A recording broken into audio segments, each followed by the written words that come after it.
नमस्कार दोस्तों, crime reported के एपिसोड 6 में आपका हार्दिक स्वागत है। उम्मीद करता हूँ आप सभी सेफ होंगे, स्वस्थ होंगे। हम जहाँ कहीं भी रहते हैं, अपने आसपास के जितने भी लोग होते हैं उनको जानते हैं, पहचानते हैं। सबको नाम से ना जानते तो शक्ल से जानते हैं, कभी जब भी उनसे थोड़ी बहुत बातचीत भी हो जाती है। और अपने घर के जो सदस्य होते हैं, परिवार वाले जो होते हैं, उनको तो हम अच्छी तरह से जानते हैं, उनकी पूरी कुंडली हम जानते हैं। लेकिन आज की जो कहानी है वो इस बात के पूरी उलट है। एक पत्नी जो अपने पति के साथ करीब 6-7 साल से रह रही है, उसको अपने पति की सच्चाई नहीं मालूम। उनके एक 5 साल का बच्चा भी था, लेकिन फिर भी उसको अपने पति की सच्चाई नहीं मालूम। उसके पति का सही नाम क्या है, कहाँ का रहने वाला है, पहले उसने क्या क्या किया है, कुछ नहीं मालूम। और आज की इस कहानी में कानून जो है, पुलिस जो है, वो सोती रहती है, वो कुछ नहीं करती।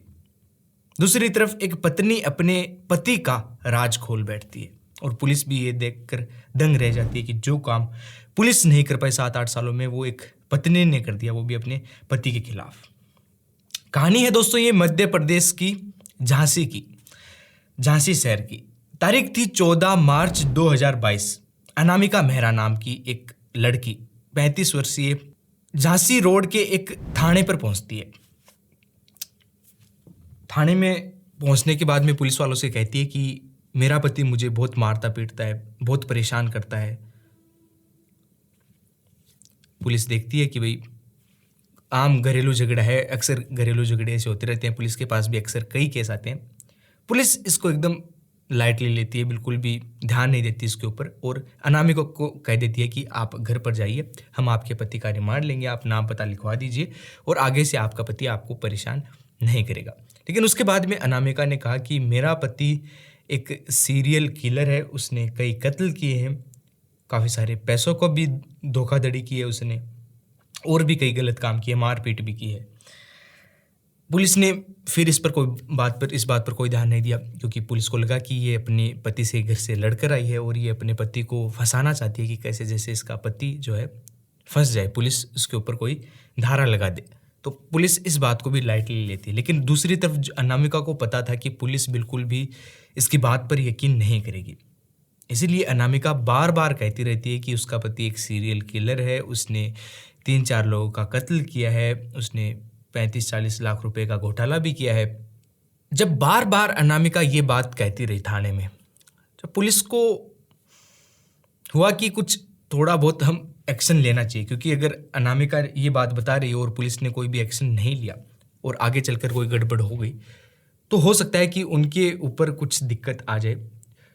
तो पुलिस ने जो भी दस्तावेज वो लेकर आई थी। अच्छा, बाद में अनामिका से पुलिस ने पूरी कहानी पूछी कि भाई क्या कहानी है, क्यों आपका पति एक सीरियल किलर है। तो अनामिका बताती है कि वो 5-6 महीने पहले अपने घर की साफ़ सफाई कर रही थी और साफ़ सफाई के दौरान ही उसको अपने पति के कुछ दस्तावेज मिले, कुछ डॉक्यूमेंट्स मिले, और उन डॉक्यूमेंट्स में उसके पति का नाम अलग अलग था। कहीं पर राजीव था, कहीं पर राजेश था, कहीं पर रमेश था।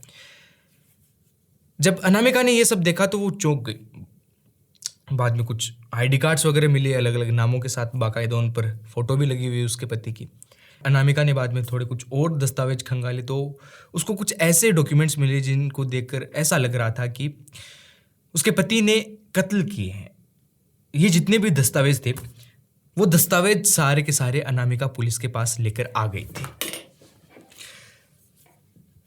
पुलिस ने अब अनामिका को कहा कि हम अभी के अभी कंप्लेंट दर्ज करते हैं और इसके ऊपर जांच करते हैं। इतने में अनामिका ने एक और बात बताई कि उसके पति के खिलाफ वहाँ पर एक भिलावा थाना है, उसी थाने के थोड़ी दूर में, उस थाने में उसके पति के खिलाफ एक मारपीट का भी केस दर्ज है। आप अगर रिकॉर्ड्स खंगालेंगे तब आपको वो केस मिल जाएगा। अब पुलिस को थोड़ी थोड़ी सच्चाई नज़र आती है अनामिका की बातों में, और पुलिस सोचती है कि अगर सच्चाई है इसकी बातों में, अगर ये जो भी कह रही है वो सच है, तो रिकॉर्ड्स जब खंगालेंगे तब सारी सच्चाई सामने आ जाएगी। तो पुलिस जो भिलावा थाना है उसके इंचार्ज से कांटेक्ट करती है और उनको कहती है कि एक राजेंद्र मेहरा नाम का शख्स है, उसके रिकॉर्ड्स खंगालो, क्या उसके खिलाफ कभी कोई रिपोर्ट दर्ज हुई है, कोई कंप्लेंट दर्ज हुई है।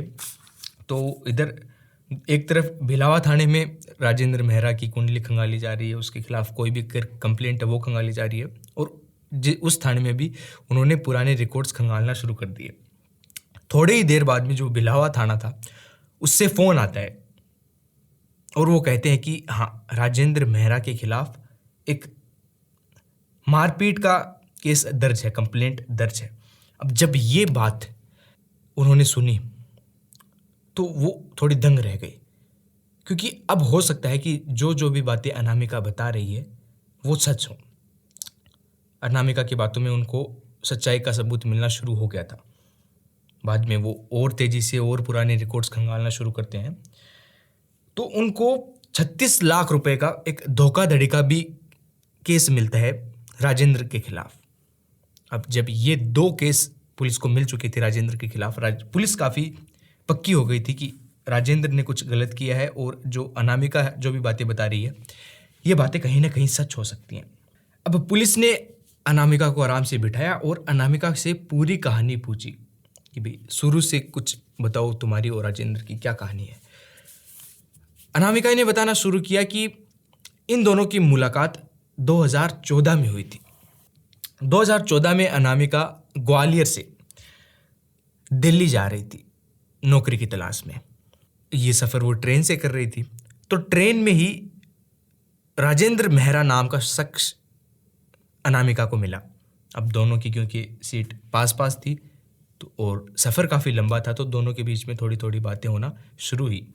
थोड़ी देर बातें हुई और आपस में इनका जो मिजाज था, जो इनकी शौक थे, बोलने का तरीका, पसंद, जो चीज़ें वो काफ़ी मैच कर रही थी। दोनों की पसंद नापसंद एक जैसी थी।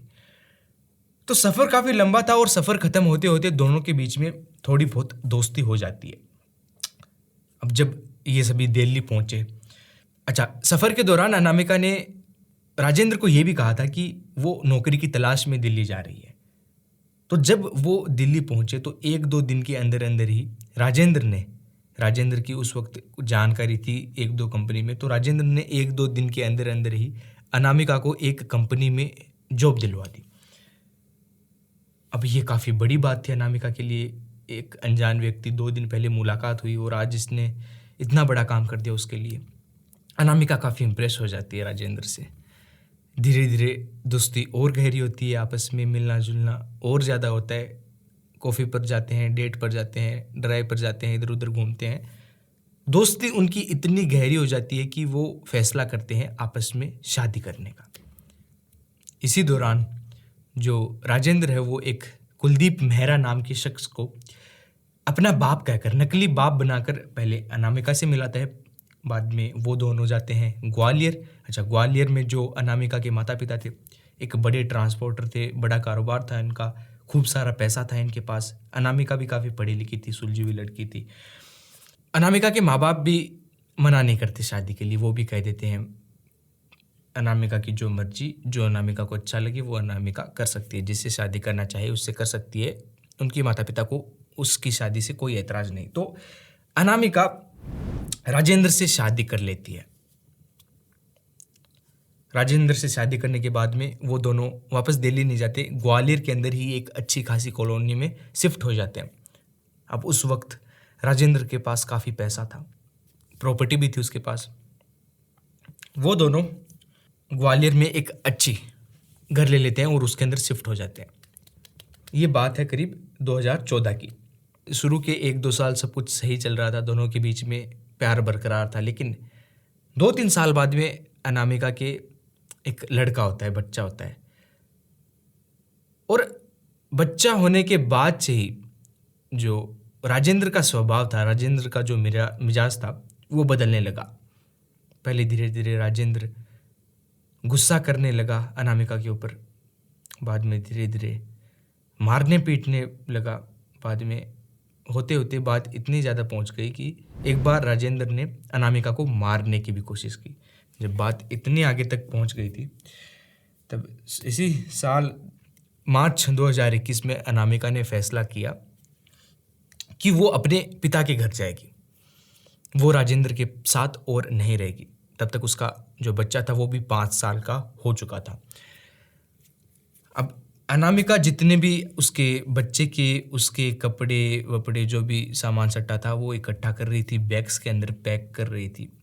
इसी दौरान उसने एक बक्सा खोला।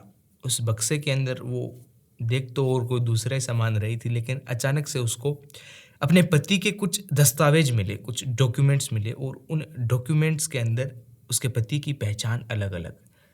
किसी कार्ड में उसका नाम राजेंद्र है, किसी में राजीव है, किसी में राजेश है, किसी में रमेश है, किसी में मोहित है। अलग-अलग नाम के उसके आईडी कार्ड और उन आई कार्ड पर बाकायदा उसकी पति की फ़ोटो लगी हुई और हर फ़ोटो के नीचे हर कार्ड में अलग नाम। कुछ और दस्तावेज उसको मिले जिनको देखकर अनामिका को ऐसा लगा कि उसके पति ने पैसों की भी धोखाधड़ी की है। कुछ में लगा कि सीरियल किलर भी है उसका पति, उसने काफ़ी सारे कत्ल भी किए हैं। अनामिका ये सब देखते ही काफ़ी दंग रह जाती है और जो बात मारने पीटने तक की थी वो काफ़ी आगे बढ़ जाती है। अनामिका जितने भी दस्तावेज, जितने भी कार्ड्स वार्ड्स उसको मिले थे वो सभी अपने पास रखती है, बैग में डालती है और फ़ौरन अपने पिता के घर चली जाती है। जब वो अपने पिता के घर जाती है, किसी को कुछ नहीं बताती कि उसके साथ क्या हुआ। उसका पति इतना घर वालों को बताया था कि उसका पति उसको थोड़ा परेशान करता है, लेकिन ये नहीं बताया था कि उसके पति की पहचान ही कुछ और है। अब जब वो अनामिका अपने पिता के घर आ गई तो दूसरी तरफ राजेंद्र परेशान। अनामिका उसको छोड़कर चली गई। उसने कई दफ़ा मनाने की कोशिश की अनामिका को कि कैसे तैसे वो वापस घर आ जाए, लेकिन अनामिका बिल्कुल नहीं मानी। अनामिका राजेंद्र के पास फिर से जाने को बिल्कुल तैयार नहीं थी। फिर कुछ दिनों बाद में राजेंद्र के काफ़ी कन्विंस करने के बाद में अनामिका राजेंद्र से मिलने के लिए तैयार हो गई। राजेंद्र ने कहा कि कुछ छोटा मोटा कागजी काम है, तुम घर मत आओ, हम दोनों बाहर ही कहीं मिल लेते हैं। तो अनामिका भी राजी हो गई। फिर अनामिका निकलती है अगले दिन अपने घर से बाहर और राजेंद्र से मिलने जाती है कहीं दूसरी जगह। अब जहाँ पर अनामिका को जाना था, अनामिका वहाँ पर पहुँचती है, वहाँ पर खड़ी होती है। इतने में जो राजेंद्र और राजेंद्र के कुछ दोस्त एक गाड़ी लेकर आते हैं और उस गाड़ी के अंदर अनामिका को जबरन ले जाने की कोशिश करते हैं। एक तरह से अनामिका का किडनैप करने की कोशिश करते हैं वो पूरी। शायद उनका इरादा ये था कि वो अनामिका को मार देगा, क्योंकि पहले भी उसने 1-2 बार कोशिश करी थी मारने की, और इस बार क्योंकि वो घर छोड़कर चली गई थी तो पक्का वो अनामिका को मार देता। लेकिन अनामिका की किस्मत काफ़ी अच्छी थी कि वहाँ पर जो लोग मौजूद थे उनकी मदद से अनामिका राजेंद्र के हाथों निकलकर भाग गई और अपने पिता के घर आ गई। अब पिता के घर पर आने के बाद में उसने अपने पिता को सारी बात बताई, शुरू से लेकर अंत तक। वो उसको मारता पीटता परेशान करता। उसको कुछ उसके दस्तावेज मिले जिनमें नाम अलग अलग है। तो उसके पिता ने उसको कहा कि तुम फ़ौरन अभी के अभी उसी दिन पुलिस स्टेशन जाओ और जो भी बात तुम्हें पता है, जो भी सबूत तुम्हारे पास है, वो सभी जाकर पुलिस को दिखाओ, पुलिस को बता दो। और वो सभी दस्तावेज लेकर अनामिका पहुंच जाती है फिर पुलिस स्टेशन। पुलिस स्टेशन की थोड़ी बहुत कहानी मैंने आपको बताई, और जब पुलिस ने ये सारी कहानी सुनी शुरू से लेकर अंत तक की कैसे मिले, तो इसमें भी शक था कहीं ना कहीं कि भाई ट्रेन में मिले हैं। जो पास्ट है राजेंद्र का वो अनामिका को भी पता नहीं है, तो हो सकता है कि इसका बैकग्राउंड इतना अच्छा ना हो। और क्योंकि 2 रिपोर्ट्स भी, क्राइम रिपोर्ट्स भी मिल गए थे राजेंद्र के खिलाफ, तो पुलिस ने फैसला किया कि वो राजेंद्र को उसके घर से उठाएगी। उसी दिन पुलिस बाद में अब राजेंद्र कहीं फरार नहीं था, राजेंद्र के खिलाफ कोई एक्टिव मुकदमा चल नहीं रहा था, तो राजेंद्र अपने घर पर ही था। पुलिस आराम से जाती है, राजेंद्र को उठाकर थाने ले आती है। थाने लाने के बाद में उससे पूछती है कि बता दे तेरे साथ तू कौन है, क्या नाम है। राजेंद्र शुरू में इधर उधर की बातें करता है, कुछ सच नहीं बताता, पुलिस वालों को उलझाने की कोशिश करता है। बाद में पुलिस कुछ अपने तरीके से मेहमान नवाजी करती है। मेहमान नवाजी काफ़ी पसंद आई राजेंद्र को, और उसके बाद में राजेंद्र ने मुंह खोलना शुरू किया। अब सबसे पहले पुलिस ने राजेंद्र से उसका असली नाम पूछा, तो राजेंद्र का असली नाम ना ही तो रमेश था, ना ही राजेंद्र था, ना ही राजीव था, ना ही मोहित मेहरा था। राजेंद्र का असली नाम था राजेश कमारिया। राजेश कमारिया ग्वालियर का ही रहने वाला था। ग्वालियर में उसका जन्म हुआ। 12वीं तक पढ़ाई की थी उसने। अब 12वीं से ही राजेश की चाल चलन अच्छे नहीं थे। वो काफ़ी अय्याशी करता, पैसे लुटाता, नशे भी करता। अब वो पैसे तो काफ़ी लूटाता, नशे भी काफ़ी करता, लेकिन ये सब करने के लिए उसके पास पैसे नहीं थे। उन्हीं दिनों ग्वालियर में उसका एक काफ़ी अच्छा दोस्त था, मोहित नाम का, विनोद नाम का। विनोद से उसकी काफ़ी अच्छी दोस्ती थी। विनोद के घर पर आना जाना उसका लगा रहता था। विनोद शादीशुदा था, काफ़ी अच्छा कारोबार था उसका, प्रॉपर्टी थी, काफ़ी अच्छा पैसा था। 3 बच्चे भी थे उनके, विनोद के। और उसकी पत्नी का नाम था गीता। अब क्योंकि राजेश का विनोद के घर आना जाना लगा रहता था, तो धीरे धीरे राजेश और मोहित की पत्नी गीता के बीच में एक रिश्ता बनना शुरू हो गया। वो आपस में धीरे धीरे प्यार करने लगे। एक दिन फिर उन्होंने डिसाइड किया कि वो शादी करेंगे, कि पत्नी गीता और राजेश शादी करेंगे। अब ये जब फैसला उन्होंने किया, तो ये शादी वाला काम तभी हो सकता है जब विनोद को रास्ते से हटा दिया जाए। अब विनोद को रास्ते से हटाने की प्लानिंग राजेश ने शुरू की। अब चूंकि दोनों दोस्त थे, आपस में बियर वियर भी पीते थे, तो एक दिन 2011 की बात है ये, 31 दिसंबर 2011, राजेश और विनोद दोनों ने बैठकर खूब बियर पी। अब यहाँ पर जब विनोद एकदम टल्ली हो गया, पूरी तरीके से नशे में धुत हो गया, उस वक्त राजेश ने विनोद का गला दबाकर उसकी वहीं पर हत्या कर दी। हत्या करने के बाद में उसकी जो लाश थी, उसको झांसी की एक नदी लगती है, उस नदी के अंदर फेंक दिया लाश को, और वो लाश आज तक नहीं मिली। और ये जितना भी जो भी कुछ हुआ, ये गीता को पता था कि ऐसा कुछ होने वाला है। गीता की मर्जी के साथ हुआ था ये। तो अब कहीं ना कहीं इसमें एक गीता भी भागीदार थी। अच्छा, अब 1-2 महीने बीत गई बात को। घर वालों को लगा कि मोहित कहीं इधर उधर चला गया होगा, घर छोड़कर भाग गया होगा कहीं। ऐसा किसी को शक नहीं था कि विनोद का किसी ने कत्ल कर दिया। कुछ गुमशुदगी की भी रिपोर्ट लिखाई पुलिस के अंदर, लेकिन कोई फ़ायदा नहीं हुआ। पुलिस ना तो लाश ढूंढ पाई, ना विनोद को ढूंढ पाई। अब कुछ दिनों बाद में, क्योंकि विनोद का काफ़ी अच्छा दोस्त था राजेश, तो उनके घर वालों की मर्जी से, इनफैक्ट घर वालों ने कहा था कि जो गीता है उसकी शादी राजेश से कर देते हैं। गीता से पूछा, गीता ने हाँ कर दी, राजेश ने हाँ कर दी। दोनों की आपस में शादी कर दी जाती है। शादी करने के बाद में वो मोरानीपुर इलाके में चले जाते हैं, गीता, राजेश और तीनों बच्चे। अब इस इलाके में विनोद के खेत थे, मकान भी बनाया हुआ था। वहाँ पर वो पांचों जने आराम से रहने लगते हैं। 31 दिसंबर 2011 को विनोद का कत्ल हुआ, और 2012 के शुरू में ही राजेश और गीता की शादी हो जाती है। अब 1-1.5 साल ये हंसी खुशी रहते हैं एक दूसरे के साथ मोरानीपुर इलाके में, मोरानीपुर गांव में।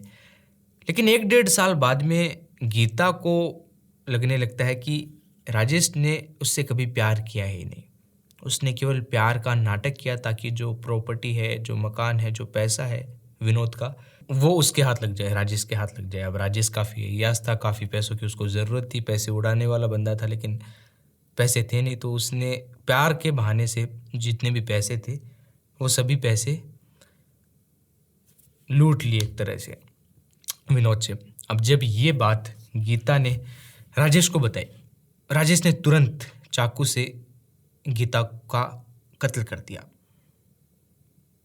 उस वक्त 2 बच्चे भी उसी घर में थे, तो राजेश ने उन दोनों को भी मार दिया ताकि कोई चश्मदीद ना रहे। और बाद में जांच में पता चला कि ये 3 कत्ल करने में राजेश का जो जीजा था और भाई था, ये दोनों भी शामिल थे, इनका भी हाथ था। इनको भी राजेश ने प्रॉपर्टी का लालच देकर आपस में मिला लिया था।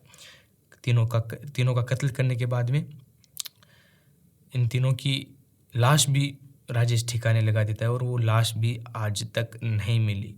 लाशों को भी खोजा नहीं जा सका। किसी को नहीं पता कि जो गीता है वो मर गई या फिर जी रही है।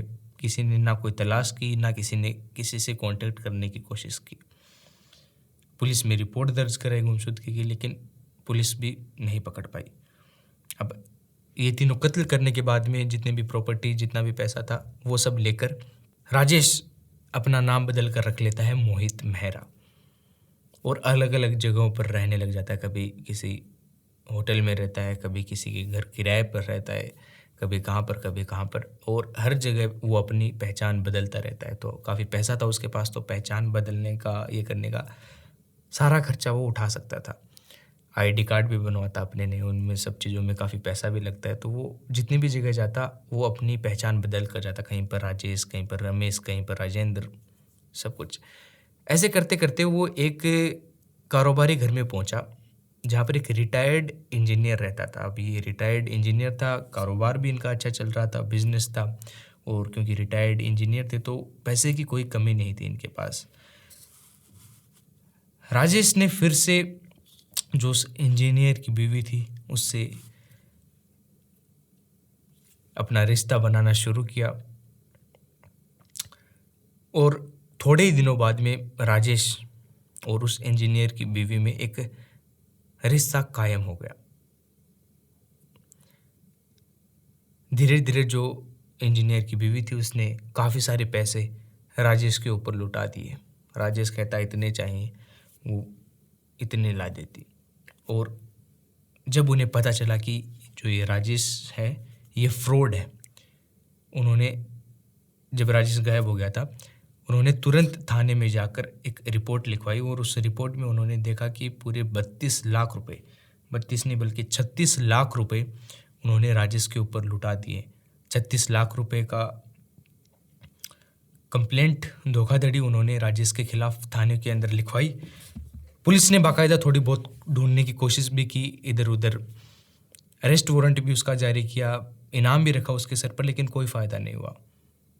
राजेश शहर बदलता रहा, अपनी पहचान बदलता रहा, पुलिस कभी उसको पकड़ नहीं पाई। और इसी वक्त 2014 में दिल्ली जाते वक्त ट्रेन में उसकी मुलाकात होती है अनामिका नाम की लड़की से, और उसके बाद जो हुआ वो आप सुन चुके हैं, वो आपको पता है। बाद में दोनों की ट्रेन में दोस्ती हुई, दोनों ने दिल्ली जाकर शादी कर ली, बाद में ग्वालियर रहने लगे। थोड़े दिनों बाद में बच्चा हुआ, जब बच्चा हुआ मिजाज बदलने लगा। जब अनामिका घर छोड़कर जा रही थी राजेश का, तो अनामिका को कुछ ऐसे दस्तावेज मिले जो कि सच्चाई बता रही थी राजेश की। और जब ये सब दस्तावेज लेकर पुलिस में गई, पुलिस ने जब राजेश को उठाया, राजेश ने सारा सच उगल दिया। और ये एक ऐसी इकलौती कहानी नहीं है जिसमें 4 कत्ल हो गए लेकिन पता नहीं किसने कत्ल किया, लाश कहाँ पर है नहीं पता। एक पत्नी को अपने पति का राज नहीं पता, वो अपने पति के साथ 7-8 सालों से रह रही है, उनके 5 साल का बच्चा भी है, लेकिन पति की सच्चाई उसको नहीं मालूम। ऐसी और भी इतिहास में जब आप जाएंगे आपको और कहीं कहानियाँ मिल जाएंगी। लेकिन सवाल यहाँ पर उठता है कानून पर। 4 कत्ल हो जाते हैं लेकिन पुलिस कोई एक्शन नहीं लेती, पुलिस सोती रहती है। कई रिपोर्ट्स भी दर्ज हुई लेकिन फिर भी पुलिस ने कोई कोशिश नहीं की। कुछ कोशिश की भी तो थोड़े दिनों में ही ठंडे पड़ गए, ज़्यादा गहराई में जाने की बिल्कुल कोशिश नहीं की। तो ये कहीं ना कहीं एक सवाल खड़ा करती है पुलिस के ऊपर, क्या कानून हमारा और स्ट्रिक्ट होना चाहिए। बाकी दोस्तों यही थी आज की कहानी। कैसी लगी आपको कहानी ज़रूर कमेंट बॉक्स में बताएं, और अपना प्यार लाइक करके ज़रूर दिखाएं। आपके कुछ सुझाव है, कुछ इम्प्रूवमेंट्स मुझे करनी चाहिए तो वो बातें भी मुझे कमेंट्स में लिखकर ज़रूर मुझ तक पहुंचाएं, और अपने दोस्तों के साथ वीडियो को शेयर करें ज़्यादा से ज़्यादा। मैं मिलता हूँ आपसे अगली ही एक और क्राइम की कहानी में, तब तक के लिए अपना ध्यान रखिए। Stay safe, stay secure. जय हिंद।